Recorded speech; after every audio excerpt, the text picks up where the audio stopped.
Around the government's failure to tackle illegal migrant crossings, Margaret Thatcher's former advisor Nile Gardiner broke the internet this week with the following tweet saying that Margaret Thatcher would have stopped the boats.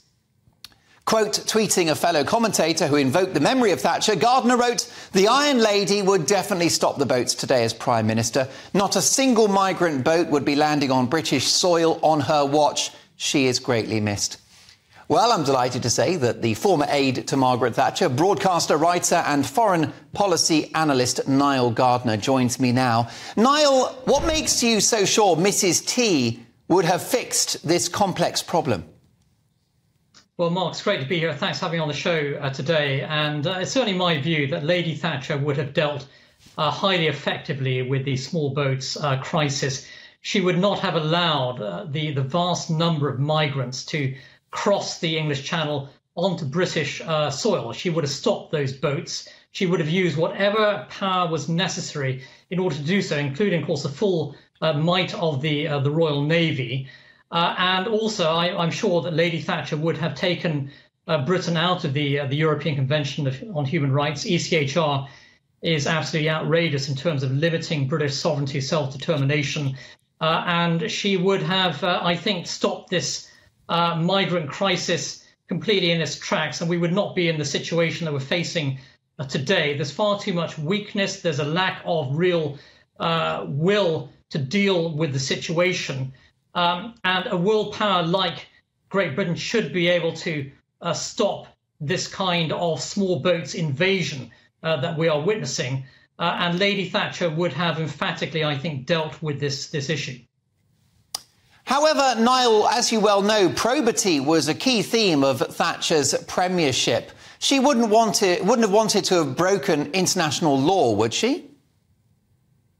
Well, I think that increasingly Lady Thatcher was of the view that European supranationalism posed a tremendous threat to British sovereignty and self-determination. In fact, in her last book, Statecraft, she outlined her vision for Britain's future role outside of the European Union.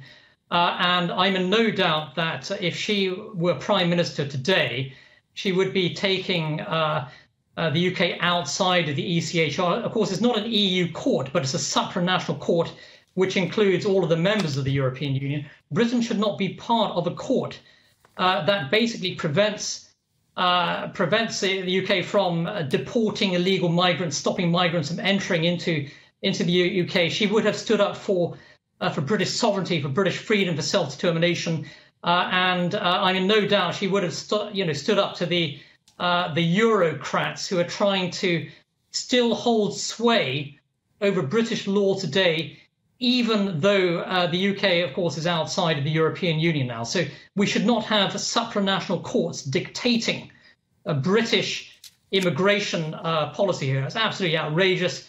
She would have, I think, thrown the ECHR completely out. Niall, you've written a fascinating article in The Telegraph this week about another snub for Britain by Joe Biden, this time in relation to the Prime Minister's flagship Artificial Intelligence Summit. What's happened? Well, so Rishi Sunak unveiled in Washington earlier in the summer very ambitious plans for a large-scale artificial intelligence conference summit to be held in the UK at Bletchley Park in November. And this was the flagship announcement of his visit to the White House with Joe Biden. But Joe Biden has deliberately snubbed Britain by saying that he will not attend the AI conference, even though all the other leaders of the G7 are attending it. Even Emmanuel Macron is attending the AI summit. So it's a real snub from Joe Biden. It's a further reflection of the fact, I think, that Biden hates Britain. He's an extremely rude, arrogant president. And it's time for Rishi Sunak to stand up to Biden, stand up for Britain. I think there has been far too much weakness projected in the face of the left-wing Biden administration. We need to have a Prime Minister standing up to Biden, who does not treat Britain like a friend and ally. In fact, he knifed the candidacy of Ben Wallace to be the next Secretary General of the NATO alliance. He also, of course, sank the prospects for a US-UK trade deal. He made all sorts of threats against Britain over the Northern Ireland Protocol. Joe Biden is no friend of Britain, actually. And so the Prime Minister should stand up to Biden and stand up for the British national interest.